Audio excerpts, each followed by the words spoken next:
കോഴിക്കോട്ടെ ദീപകിന്റെ മരണത്തിൽ ഷിംജിത മുസ്തഫ എന്ന് പറയുന്ന മുസ്ലിം ലീഗ് നേതാവിന്റെ ജാമ്യ ഹർജിയിൽ ഇന്ന് വിധി പറഞ്ഞേക്കുമെന്നാണ് ഇപ്പോൾ നമുക്ക് മനസ്സിലാക്കാൻ കഴിയുന്നത്.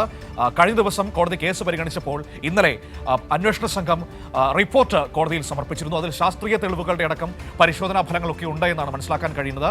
അത് ഷിംജിതയെ സംബന്ധിച്ച് ഏറെ പ്രതിസന്ധി ഉയർത്തുന്ന ഒരു വിഷയം തന്നെയാണ്. നോക്കാം എന്താണ് ആ കേസുമായി ബന്ധപ്പെട്ട പ്രധാനപ്പെട്ട വിവരങ്ങളെന്ന്. മേഘ മാധവൻ കോഴിക്കോട് നിന്ന് നമ്മളോടൊപ്പം ചേരുകയാണ്. മേഘ, ഗുഡ് മോർണിംഗ്. ദീപകിന്റെ മരണത്തിൽ ഷിംജിതയുടെ, മുസ്ലിം ലീഗ് നേതാവാണ് ഷിംജിതയുടെ ജാമ്യ ഹർജിയിൽ കോടതി ഇന്ന് വിധി പറയുന്ന ദിവസമാണ്. ഇന്നലെ ഈ ജാമ്യ ഹർജി പരിഗണിച്ചപ്പോൾ അന്വേഷണ സംഘം ഒരു പുതുക്കിയ റിപ്പോർട്ട് കോടതിയിൽ സമർപ്പിച്ചുവെന്നാണ് ഞാൻ മനസ്സിലാക്കുന്നത്. അതിൽ പ്രധാനപ്പെട്ട ശാസ്ത്രീയ തെളിവുകളുടെ അടക്കം വിശകലനങ്ങൾ ഉണ്ട് എന്നാണ്, വിശദാംശങ്ങൾ ഉണ്ട് എന്നാണ് അറിയാൻ കഴിയുന്നത്, അല്ലേ?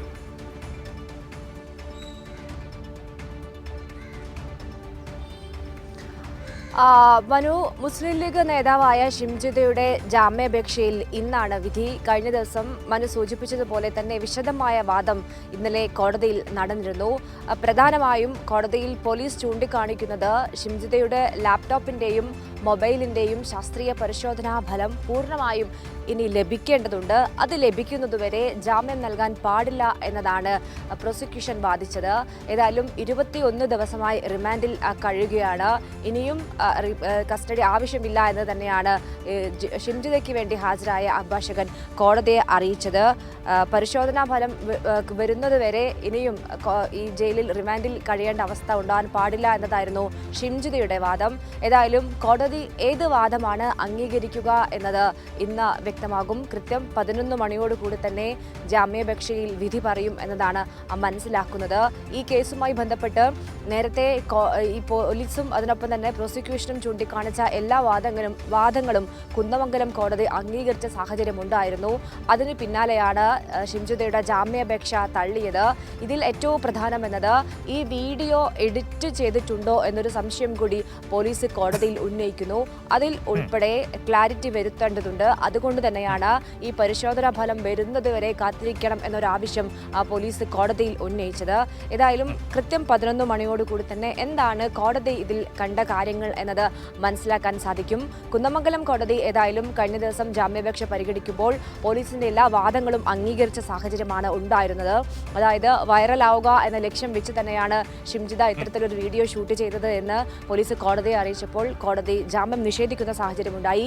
ജില്ലാ കോടതിയിലേക്ക് എത്തുമ്പോൾ എന്താണ് ഈ കേസുമായി ബന്ധപ്പെട്ടുകൊണ്ട് കോടതി നിരീക്ഷണം, ജാമ്യം അനുവദിക്കുമോ ഇല്ലയോ എന്ന് മനസ്സിലാക്കാൻ സാധിക്കും. മനു, തീർച്ചയായും അതിൽ ഞാൻ മനസ്സിലാക്കുന്നത് 7ഓളം വീഡിയോകൾ ചിത്രീകരിച്ചിട്ടുണ്ട് ഈ ഷിംജിത എന്നാണ് അറിയാൻ കഴിയുന്നത്.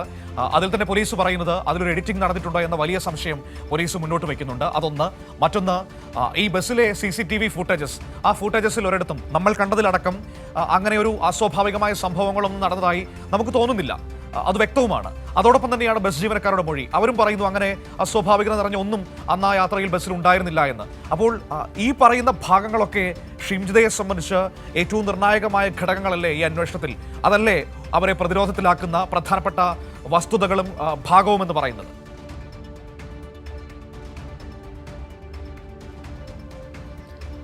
മനു, ആ രീതിയിൽ തന്നെയാണ്. അതായത് ഏറ്റവും പ്രധാനം എന്നത് ബസ് യാത്രയിൽ വെച്ച് ലൈംഗിക അതിക്രമം നേരിട്ടപ്പോൾ ഷിംജിത എന്തുകൊണ്ട് പരാതി നൽകിയില്ല എന്നൊരു കാര്യം നേരത്തെ തന്നെ പ്രധാനമായും ഉയർന്നു വന്നിരുന്നു.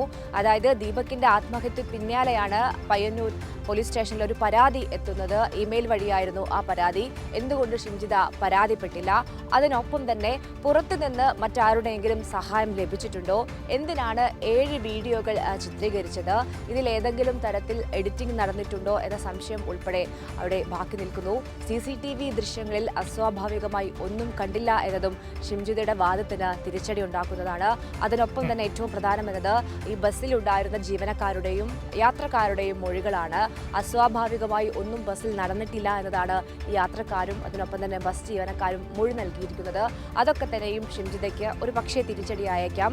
പക്ഷേ കോടതി എന്താണ്, 21 ദിവസമായി ഷിംജിത റിമാൻഡിൽ കഴിയുന്നു. കോടതി എന്താണ് ഇതിൽ ഈ കേസുമായി ബന്ധപ്പെട്ട് കാണുക എന്നതാണ് ഏറ്റവും പ്രധാനം.